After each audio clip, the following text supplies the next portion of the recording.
ක්‍රිස්තුතුමන් තුළ මා ප්‍රියාදර සහෝදර සහෝදරියනි ආදර දරුවනි චතාරික සමය ආරම්භ කරලා දින 40ක් අවසාන කරන මේ මොහොතේදී සුදු සභා මාතාවගේ දරු කැලක් ලෙස කතෝලිකයන් ලෙස අපි මේ ප්‍රවිෂ්ඨ වන්නේ ශුද්ධ වූ සතියට එනම් ස්වාමින් වහන්සේගේ දුක් ප්‍රාප්තිය මරණය සහ උත්ථානය සිහිපත් කරන එම ශුද්ධ වූ කාලවකවානුවට අද මේ ඉරුදින විශේෂයෙන්ම අපිට මතක් කරලා දෙනවා ස්වාමින් වහන්සේ ජයශ්‍රීයෙන් ජෙරුසලමට ඇතුල් වන ඒ මහා අත්දැකීමට එදා ජනතාව තල් අතු අරගෙන හෝසන්නා හෝසන්නා දෙවිඳුන්ගේ නාමයෙන් වඩින උතුමානන්ට හෝසන්නා රාජාති රජදුන්ට හෝසන්නා කියමින් ඔල්වරසන් නගමින්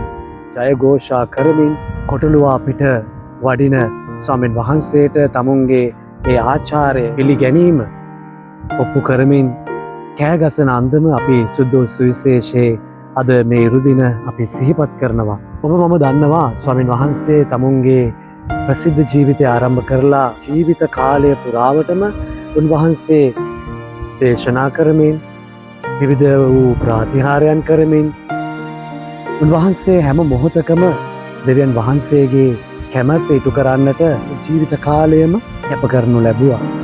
උන්වහන්සේ තමන් වහන්සේගේ ළඟට එන ඒ ජනතාවව ආදරයෙන් බාර අරගෙන ආදරයෙන් වැළඳගෙන තමන් ළඟට එන්නේ කොරෙක්ද ඔහුව නැගිට්ටවලා ඇවිද්දවලා මලමිනියක්ද ඒ අයව උත්ථාන කරලා රෝගියෙක්ද ඔහුව ආලේප කරලා අත තියලා සුවපත් කරලා තමන් ළඟට පැමිණියේ කුමන හෝ තරාතිරමක කුමන කෙනෙක් වේද ඒ කෙනාට අවශ්‍ය කරන ඒ ශාරීරික මානසික අධ්‍යාත්මික සුවය දානය කරලා වහන්සේ තමන් වහන්සේට පැවරිච්ච ඒ දූත කාර්ය මනාව දෙවියන් වහන්සේට ප්‍රසන්නව කීකරුව උන්වහන්සේ මේ ලෝකය තුල ඉටු කරන්නට උන්වහන්සේ අපකැප වුණා.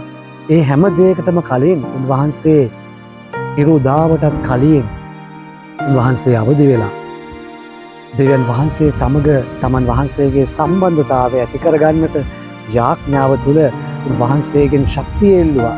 තමන්ගේ මේ දූත කාර්ය ස්වාමීන් වහන්සේගේ කැමැත්ත තුළ උන්වහන්සේට ප්‍රසන්නව කරන්නට උන්වහන්සේ හැම මොහොතකම දෙවියන් වහන්සේ සමග සම්බන්ධ වුණා. ශක්තිය එල්ලුවා. ඒ වගේම දෙවියන් වහන්සේ හැම මොහොතකම උන්වහන්සේ සමග ගමන් කළා. උන්වහන්සේ සමග ජීවත් වුණා. ඉතින් උන්වහන්සේට පුළුවන් වුණා අද මේ මොහොතේදී ජෙරුසලමට ඇතුළු වෙන්නේ උන්වහන්සේ කිසි දෙයක් දන්නේ නැතුව නෙමෙයි. උන්වහන්සේ දන්නවා තව දවස් කිහිපයකින් මේ ඔල්වරසන් නගලා මේ ජයഘോഷා පමුණුවලා තමුන්ව පිළිගන්න මේ ජනතාව හෝසන්නා හෝසන්නා කියලා කෑ ගහලා තමුන්ව පිළිගන්න මේ ජනතාව තව දින කිහිපයකින්ම මොහු කුරුසිපත් කරන්න මොහු කුරුසියේ ඇනගසන්න මොහු කුරුසියේ ඇනගසන්න කියලා කෑ ගහනවා කියලා දැන තමයි උන්වහන්සේ ජෙරුසලමට ඇතුල් වුණේ. ඒ වගේම උන්වහන්සේ දන්නවා තමුන්ව තව දින කිහිපයකින් මේ මුළු මහත් ජනතාව වෙනුවෙන් තමුන්ගේ මුළු ජීවිතේම කැප කරපු සුවය දානය කරපු මලුන්ව නැගිටවපු කොරුන්ව ඇවිදවපු අන්ධයන්ට පෙනීම ලබා දුන්නු මේ ජනතාවම තමුන්ව කුරුසිපත් කරනවා. මේ ජනතාව වෙනුවෙන්ම තමන් වහන්සේගේ ජීවිතය පූජා කරනවායි කියලා උන්වහන්සේ හොඳටම දැනගෙන හිටියා. ඉතින් මේ හැම දෙයක්ම දැනගෙනත් කොහොමද ස්වාමින් වහන්සේට පුළුවන් වුණේ තමුන් මරණයට පත් වෙනවා කියලා දැනගෙනත් මෙච්චර සන්තෝෂයකින් මෙච්චර උද්‍යෝගිමත් භාවයකින් ප්‍රබෝධමත් භාවයකින් කොහොමද උන්වහන්සේට මේ ජීවිත ගමනේ අභියෝගවලට මුහුණ දෙන්නට ශක්තිය ලැබුණේ? ඒ වෙන කිසි දෙයක් නිසා නෙමෙයි. උන්වහන්සේ හැම දවසකම තමන් වහන්සේගේ පියාණන් වහන්සේ සමග එකට බද්ධ වෙච්ච නිසා, සම්බන්ධ වෙච්ච නිසා, කනෙක්ට් වෙච්ච නිසා. හරියට නිකන් ෆෝන් එකක් අපිට මොන වර්ගයේ ෆෝන් එකක් තිබ්බත් මොන ආකාරයේ විවිධ මාධ්‍යවල අපිට ජංගම දුරකථන තියෙනවා. දැන්ට තියෙන ලේටස්ම ෆෝන් එක වුණත් මොන විදිහේ දුරකථනයක් වුණත් ඒ ෆෝන් එකේ charge එක නැත්නම් ඒ ෆෝන් එකෙන් වැඩක් නැහැ වගේ. ස්වාමීන් වහන්සේ හැම මොහොතකම දෙවියන් වහන්සේත් එක්ක සම්බන්ධ වුණා, කනෙක්ට් වුණා, charge කරගත්ත තමුන්ගේ ඒ ජීවිතය. ඒ නිසයි උන්වහන්සේට පුළුවන් වුණේ තමන් වහන්සේට පැවරුණු මේ හැම කාර්යයක්ම ජීවිතේ මොන අභියෝග ප්‍රශ්න ගැටලු කරදර තමුන්ගේ ඉස්සරහට ආවත් මහා පෞරක්සේ නොසෙල්වි බය නැතුව ඉදිරියෙන් ඉදිරියටම ගමන් කරන්නට උන්වහන්සේට ශක්තිය ධෛර්යය ලැබුණේ. අපිට සුදු ලියවිල්ලේ සුදු දේ වචනේ අපිට සඳහන් කරන උන්වහන්සේ කුරුසිය මරණය දක්වා යටහත් පහත්ව කීකරුණා කියලා. ඇත වශයෙන්ම ප්‍රියාදර සහෝදර සහෝදරිනි අපේ ජීවිත තුළ අපිට මොන හරි දෙයක් අපිට පැවරලා තියෙන මේ කාර්යයන් තුළ සමහරක් වෙලාවට අපට කීකරුව අපට පැවරෙන ඒ වගකීම අභියෝගය මොකක් වුණත් ඒක සන්තෝෂයෙන් කරන්නට තරම් අපිට ශක්තියක් නැති අපිව මානසිකව ශාරීරිකව වැටෙන අවස්ථාවල් බොහෝමයක් අපගේ ජීවිතයන් තුළ අපි අත්දකින විශේෂ ආකාරයෙන් මේ කාල වකවානුව තුලත් අපි නිකන් හරියට අර ඉජිප්තුවේ වහල්කමින් මුදවගෙන මෝසෙස්තුමා ඊශ්‍රායල් දේශයට ජනතාව අරගෙන යද්දී ජනතාව විවිධ වූ අවස්ථාවලදී තමුන්ට කන්න නෑ බොන්න නෑ තමුන්ට ආරක්ෂාව රැකවරණය නැහැ කියලා මැසිබිලි කිව්වා දොස් කිව්වා වගේ මේ කාලේදීත් අපි කොච්චරනම් අපගේම දෙවන් වහන්සේට දොස් කියනවද අපේ ඇසේ තියෙන ලී කොටය තබාගෙන අපි අනිත් කෙනාගේ ඇසේ තිබෙන මේ පුංචි ලී කුඩ ගැන විවේචනය කරනවාද ප්‍රශ්න කරනවාද ඒ වගේ ජනතාවක් තමයි ඒ කාලෙත් හිටියේ. ඉතින් වෙනසක් නැහැ මේ කාලෙත් ඒ වගේමයි. නමුත් අපි හැම දවසකම ස්වාමීන් වහන්සේට බද්ධ වෙලා ස්වාමීන් වහන්සේට කනෙක්ට් වෙලා උන්වහන්සේගෙන් ඉල්ලනවා නම් ස්වාමීනි ඔබ වහන්සේගේ කැමැත්ත කරන්න මගේ කැමැත්ත නෙමෙයි ඔබ වහන්සේගේ කැමැත්ත කරන්න මට ශක්තිය දෙන්න කියලා හැම දවසකම කනෙක්ට් වෙලා උන්වහන්සේට බද්ධ වෙලා උන්වහන්සේගේ කැමැත්ත පමණක් මගේ ජීවිතේ ඉටු වෙන්නට කියලා දේව මාතාවන් එදා තමන් වහන්සේගේ හිස නමලා උන්වහන්සේට තමන්ගේ ජීවිතේ බාර කරා වගේ අද අපිටත් ඒ වගේ බාර කරන්නට පුළුවන්ද? ස්වාමීන් වහන්සේගේ කැමැත්ත අපගේ ජීවිතයන් තුළ ඉටු වෙන්නටයි කියලා උන්වහන්සේට සියල්ල වන්නට ඉඩ හැරලා විශ්වාසයෙන් බලා සිටින්නට අපිට පුළුවන්ද? අපිට හරි අමාරුයි. නමුත් දුර්වල මනුෂ්‍යයන් හැටියට අපි මතක් කරගන්නට ඕනේ ස්වාමින් වහන්සේත් ඔබ මම වගේ මිනිස්සෙක් ලෙසයි මේ ලෝකේ ජීවත් වුනේ. නමුත් ස්වාමින් වහන්සේට පුළුවන් වුණා නම් දෙවියන් වහන්සේගේ පුත්‍රයා වෙලා දෙවියන් වහන්සේගේ පුත්‍රයා වෙලා උන්වහන්සේට පුළුවන්කම තිබ්බා පියාණෙනි මේක මේ විදිහට කරමු මට මේක හරි අමාරුයි මේවා මේ විදිහට කරන්නට බෑ. අපි මේ විදිහට කරමු කියලා සුපර්මෑන් වගේ ලොකු මැජික් එකක් පෙන්නලා මේ ලෝකේ ජනතාව ගලව ගන්නට උන්වහන්සේට ලොකු හැකියාවක් තිබුණා. නමුත් උන්වහන්සේ තෝරාගත්තේ ඒ සුපර්මෑන්ගේ හැකියාවවත් ඒ මැජික් හැකියාවවත් නෙමෙයි.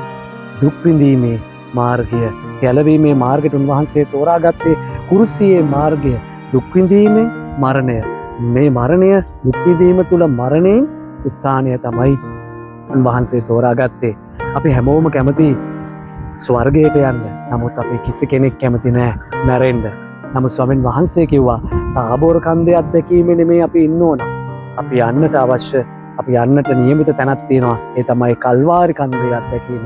ඒ නිසා අද දවසේදී මේ ස්වාමීන් වහන්සේගේ මේ ජෙරුසලමට ඇතුළු වීමේ මේ ගමන තුල ජෙරුසලමට ඇතුළු වීමේ මේ විජයග්‍රාහීව ඇතුළු වීමේ මේ අත්දැකීම තුල අපට උන්වහන්සේ ආරාධනා කරන්නේ ජීවිතේ එන මොන හෝ අභියෝගයන් බාධාවන් කම්කටොළු ප්‍රශ්න මොනවා වුණත් ස්වාමීන් වහන්සේ තුල සතුටෙන් ප්‍රසන්නව උන්වහන්සේගේ කැමැත්ත බාර අරගෙන උන්වහන්සේට ප්‍රසන්න දරුවන් මෙන් ජීවත් වෙලා උන්වහන්සේගේ කැමැත්ත ඉටු කරන්නටත් උන්වහන්සේගේ කැමැත්ත අපේ ජීවිතයන් තුළ ඉෂ්ට සිද්ධ වන්නටත් ඉඩ හරින්නට විශ්වාසයෙන් බලා සිටින්නට ඉවසීමෙන් බලා සිටින්නට අන් අයගේ ගැලවීම වෙනුවෙන් යාඥා කරන්නට මේ ලෝකයේ සාමය වෙනුවෙන් මේ අනිත් අයගේ පෞකාර වූ අයගේ සිත් හැරීම පිණිස යාඥා කිරීමෙන් ගැලවීමේ මාර්ගය අත්පත් කර ගැනීමේ මේ මහා බාහිරදූර කර්තව්‍යයෙන් නියැලෙන්නට මේ යන ගමනේ වහන්සේ අපට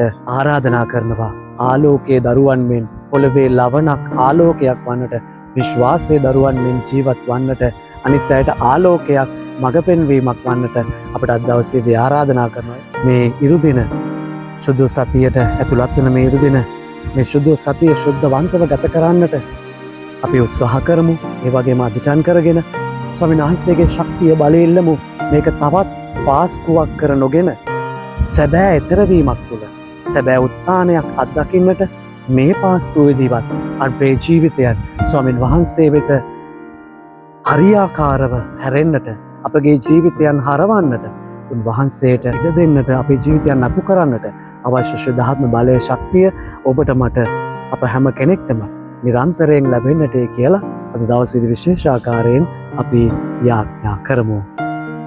ඔබ සියලු දෙනාටම ස්වාමීන් වහන්සේගේ ආශිර්වාදය පිරි ශුද්ධ වූ සතියක් ස්වාමීන් වහන්සේ තුළ ඔබට ලැබේවා.